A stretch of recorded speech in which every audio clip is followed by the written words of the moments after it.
Hello. Hi, Pranay. How are you? I'm Welcome good. back. How about you, Ambassador? Very, very Thank well. you so much for doing this, inviting us to your home. It'd be lovely just to have a glimpse of what your experience has been and how a High Commissioner, an envoy of Australia to India, lives in Delhi. Okay, Let's do it. come in. Yes. So talk us through the house, because there's an architectural history to this house as well.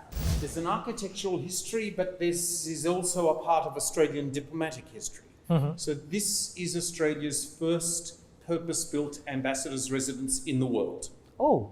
This house, designed by famous American architect Joseph Stein, and where we are, opposite the Americans that way, opposite the British that way, diagonally opposite the Chinese, we wanted to be right at the epicenter of Delhi diplomacy.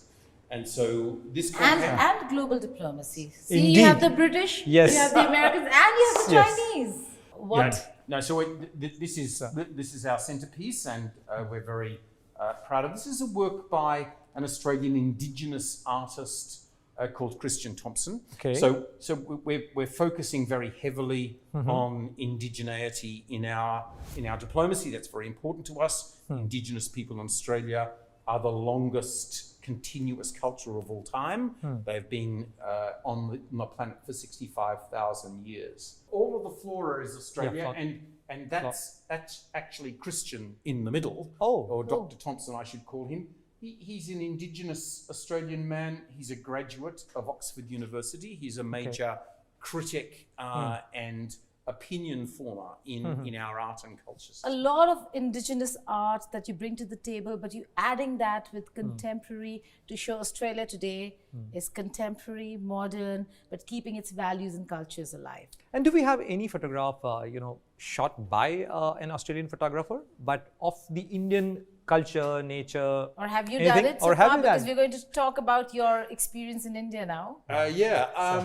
Good question.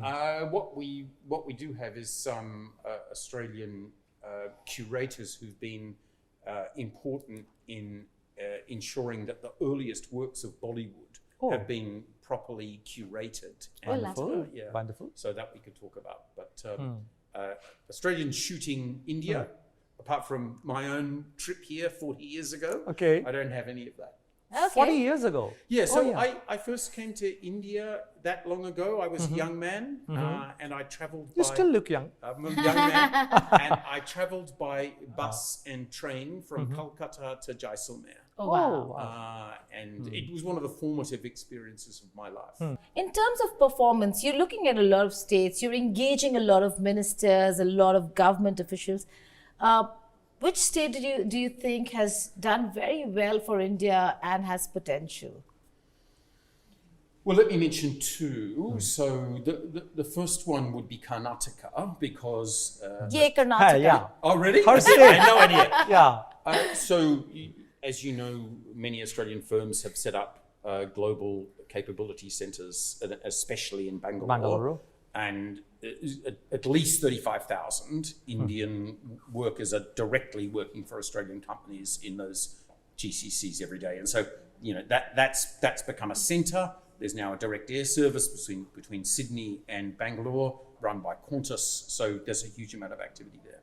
But on the way up, I really see UP and Chief Minister and Chief Secretary of that state are focused on bringing new investment to UP, and they have been courting Australian investors with some very recent successes. So the University of Western Sydney will open a university campus. We've come to the High Commission quite often, but he's also doing a very special thing for us today, and that is cooking. Yeah. And it's In my private kitchen. in his private kitchen. He's going to prepare pakoras. Those are fritters, if you don't know what pakoras are, for us and for the guests who'll come.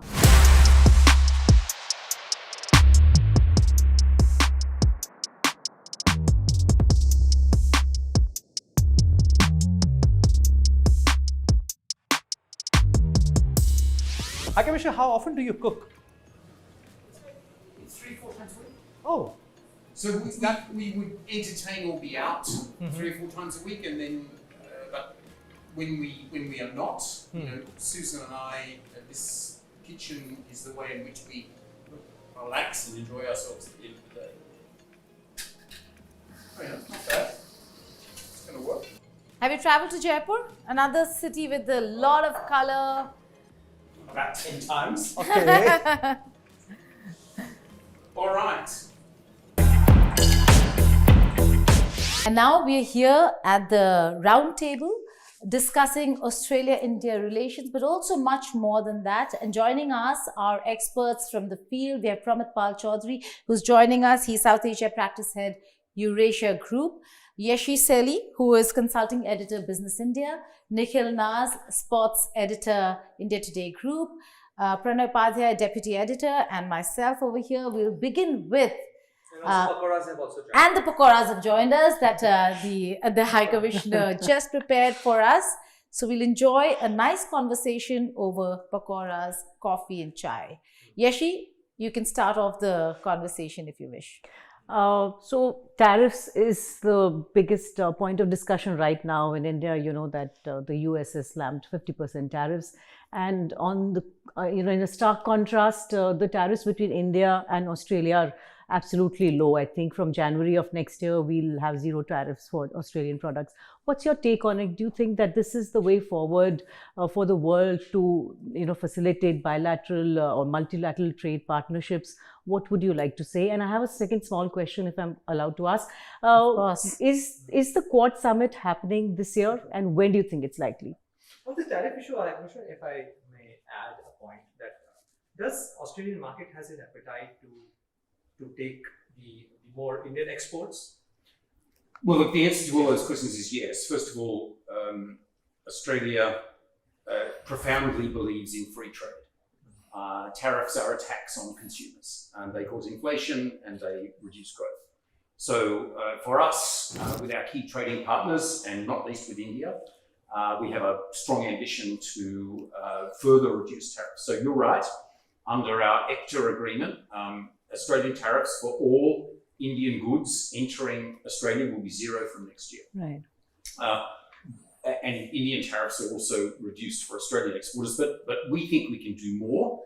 AUKUS is producing big results, but the second round of our free trade agreement, CICA, is what we're discussing at the moment. And that can help in all the ways in which the Australian and Indian economies are complementary. What Australia has is all of the things that India needs for its next phase of growth. High quality energy, minerals, including critical minerals, and skills. Australian universities setting up here in India, and also the vocational skills supply chain. So we want to make all of that easier. We want to send a big signal to business in Australia and India that we should be doing more with each other. You're right, Pranay. India has done extremely well out of our free trade agreement. So over the last 5 years, India's exports to the world have grown by 35%.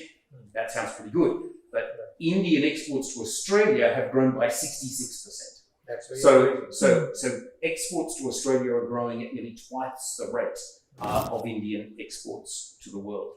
And we think that's great. We think that there is a lot that our complementary economies have to offer one another. That's not, of course, what all that we are doing bilaterally, and a key figure is what we are doing in terms of security. And so thank you for your question about the Quad. The Quad is a game changer for Australia and India. We have always been friends, but now Australia and India are strategically aligned. We're both focused on the Indo-Pacific, which has much prosperity, but also some big security challenges. And so the four countries, Australia, India, Japan, and the United States, working together on those security challenges is very important. So we've already had 2 big Quad meetings this year. January and July, our foreign ministers met in the Quad format. And the expectation is that we will have a leaders meeting here in Delhi later in the year. And our Prime Minister would be keenly looking forward to that. High Commissioner, do you think with the kind of problems we're seeing between India and the United States of America, the souring of ties, it's getting personal between Trump and Modi, do you think there is going to be a leadership summit in India? Oh, look, I'll leave it to Prime Minister Modi, who is the host for the Quad Summit, to identify when and how it will take place. I mean, from our perspective, Gita, we would be very keen that it takes place. It's very much being foreshadowed amongst foreign ministers, so we expect it to take place. And our Prime Minister will look forward to coming back to India, both for the Quad and to see his friend Narendra Modi, 2 solid partners in the Indo-Pacific who are both going to be around for quite some time and able to work together on the many fields that bind us together. Okay, Pramit?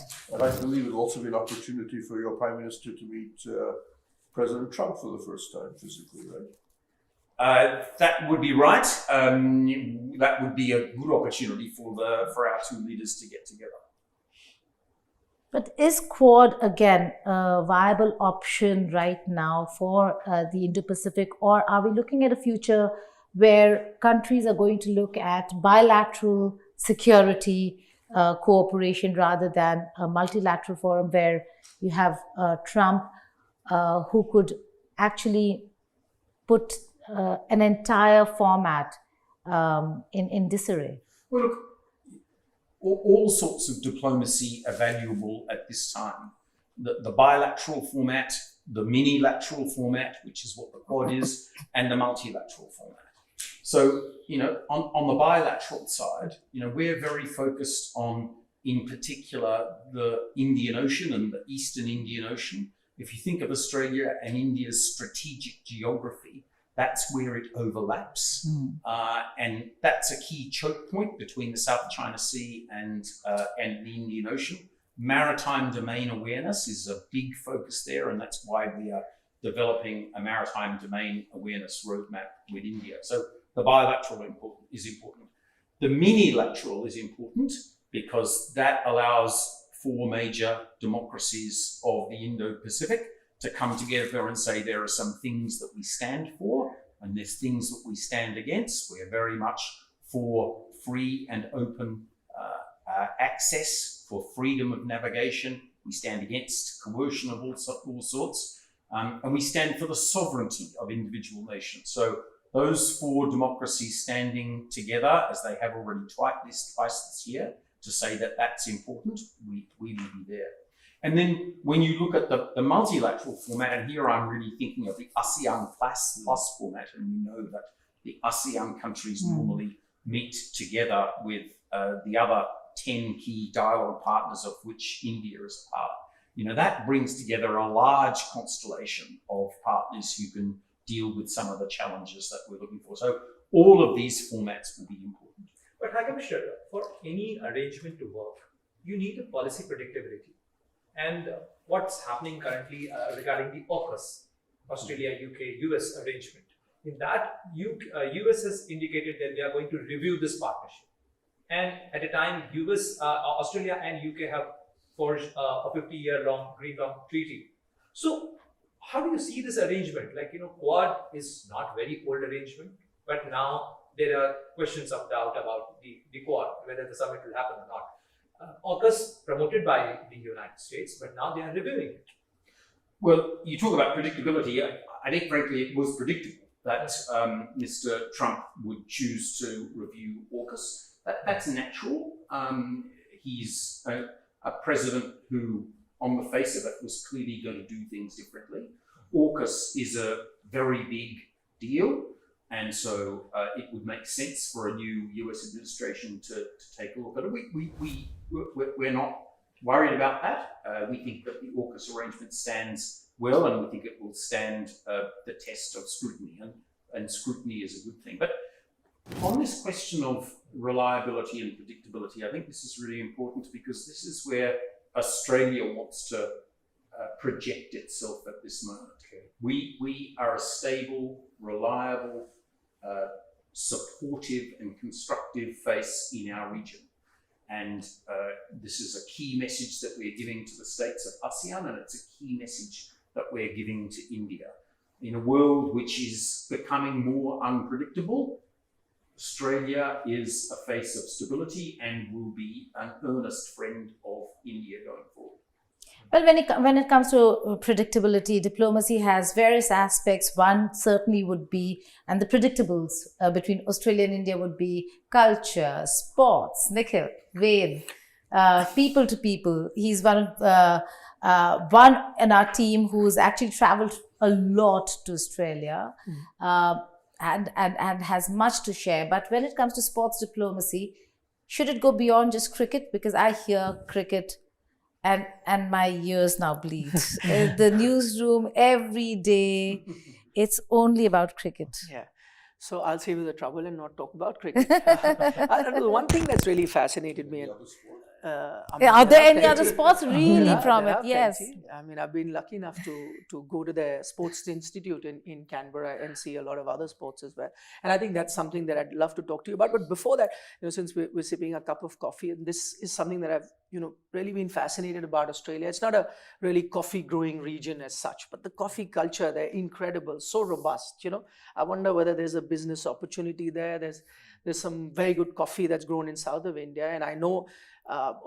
People come from world over to enjoy some of the best coffee. In fact, I'll give you a tip. One of the best coffees I've ever had, right next to the Melbourne cricket ground, this cafe run by this Italian couple, absolutely brilliant. So I don't know whether, something between India and Australia can be done. Lots of coffee here, and they love their coffee there. Yeah, so coffee Meanwhile, I'll just get a fritter.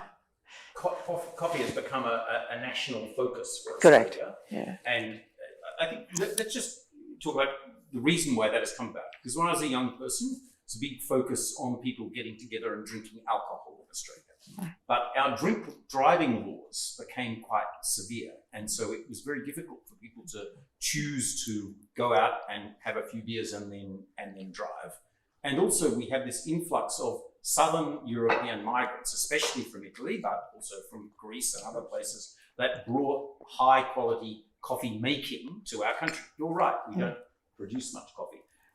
You're also right, I think there's a huge potential supply chain here from great producers in places like Karnataka to produce good coffee, but it's going to have to be the best, because one thing about my country, we have become coffee snobs. You have, yes. It is very, we care a lot about the quality of our coffee, but I'm sure that Indian coffee will match up to requirements. Well, I should add, if you don't know, there's an Italian chain called Illy. Coffee. Yeah. I once met the head of Illy in Italy, and he said if you drink Illy espresso in Italy, the Italians take their coffee very seriously. In fact, of all our words for coffee are Italian, right? Macchiato, espresso, and so on. He said the Arabica comes from India. Oh, really? Our Illy espresso is Indian. Not quite all of the words are Italian. Now, so one bit of Australian cultural diplomacy to the world is the flat white. Flat white, invented in Melbourne and now known throughout the world Yes. as a delightful way to drink coffee with milk. Yeah. I've really struggled to distinguish between a latte and a flat white, but I do agree. No, but You're not snobbish enough. You're not snobbish enough, Nikhil, really. I agree. I'll get to sports. Coffee aside, your pakora is a banger. Incredible. right. Yeah, Really good. wonderful. Really. Okay. No, he's made them. He's made them.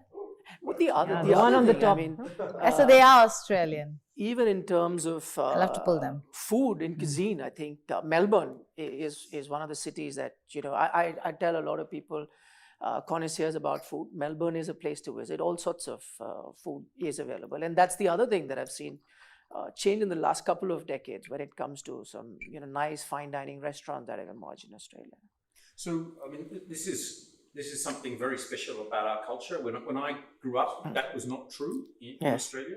But the advantage that we have had is from the huge migration of people from all around the world. We now host 180 nationalities in our country, and that has substantially improved the quality of Australian food culture. And that's Turkish and Chinese and Vietnamese and Indian. So now Indian migrants are the fastest growing migrant group in Australia. Indian languages are the fastest growing language group in Australia.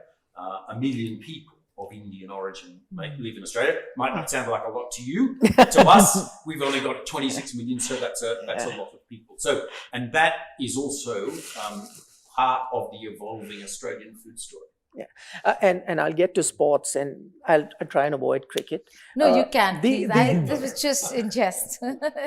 Who's winning the Ashes then? Now that you're announcing. No, don't ask me. I'm sure you enjoyed no. our boys. I'm putting it on record. I don't follow cricket. So yeah, but I'm sure he enjoyed our boys beating England quite recently in that Test match. Yeah, well, I'm a characteristic Australian. My team is Australia or any team that's playing England. So, I was very pleased that Shubhil got away with the last Test and caused a draw in the whole series. But it's a great connector between Australia and India. I was telling Geeta earlier, when I came across India by train as a young person, two things always happened. Firstly, I was offered some Indian food, and secondly, there was always a conversation about cricket. Yeah. So who's winning the Ashes? I really do want to broaden the conversation beyond cricket, because Australia will be hosting the Olympic Games in 2032. Yes. And India has its hand up for Olympic Games. India has its hand up for a Commonwealth Games, and there's maybe even an Asian Games in there. And we like to think that there is a really good partnership to be made here. Australia's got some capabilities in the field of elite sport. You know that at the last Olympics we were fourth on the middle table. Yes. And we also know a little bit about major sporting events, building stadia, marketing, security, ticketing, all of the disciplines that are required to run a major sporting event. So we would very much like to be a partner for India as it grows its capability in the major sporting events field. To host the Olympics? Why particularly? not? Absolutely, why not? I mean, there's an Australian firm, Populous, that designed the Narendra Modi Stadium, and an Australian firm, Cox Architects, is doing the sports precinct in Ahmedabad. Yeah. So we would be delighted to be India's partner as it goes forward to host an Olympics. Okay, I see Vartika has been indicating that we should end. But before that, I have just one last, and if I can play devil's advocate here for Pramit and the High Commissioner. Now, with Trump doing what he's doing, Pramit, we're looking at alternatives in supply chains and so on and so forth. China continues to be an aggressor, and its aggressive posture where it comes to our boundary, or for that matter, the South China Sea or the Indo-Pacific, has been a concern. But would it be too far-fetched to think that Trump's actions and his position now are drawing India, Russia, China closer, that we're looking at an RIC format that is going to be more real, more important for India than a Quad or not an AUKUS, but a Quad or bilaterals between India and the US? Well, I mean, I'm not going to speculate on that. It's up to Indians to decide their future and who their natural partners are. The one thing I would say, Geeta, is that it doesn't matter what global future you hypothecate. It's hard to perceive how India and Australia don't get closer, because the fundamental complementarities and shared interests between us are high. And my job is to try to maximize the contact to make sure that those fundamental underlying drivers get translated into real value and real partnerships between Australia and India. Commissioner, it's been 5 years of comprehensive strategic partnership between India and Australia. the Australian Deputy Prime Minister and the Defence Minister recently visited India. What are the defence deals or defence collaborations we are looking at in terms of the joint research, joint production? What are the big ideas we are working on? We've tripled the number of exercises that we've done together over the past 10 years. We have new agreements in the field of intelligence exchange, in the field of logistics, and in the fields of things like air-to-air refueling. I mean, Australia is not like many of India's other Western partners who are major producers of military equipment. So we're not a France, we're not a Germany, but I think, but what we do have is niches of high-tech capability. And here I think this is where it really goes, is that Indian scale and global reach, together with Australian high-tech innovation, is a very nice partnership. And that's the field in which we will be playing. We will not be selling India major frames, but we will be selling inputs into India's own indigenous defence capability. Okay, on that note, it's a hard cut over here. Thank you so much for joining us in this wonderful conversation. Thank you for having us over and hosting us in your home, your lovely home, and the experience of seeing you, watching you fry those pakoras, make those pakoras for us. You're absolutely delicious. Thank you. This is just a part of our diplomatic diaries. If you have suggestions on high commissioners, ambassadors, envoys to India who we should be going to and meeting, do let us know. Thank you for watching.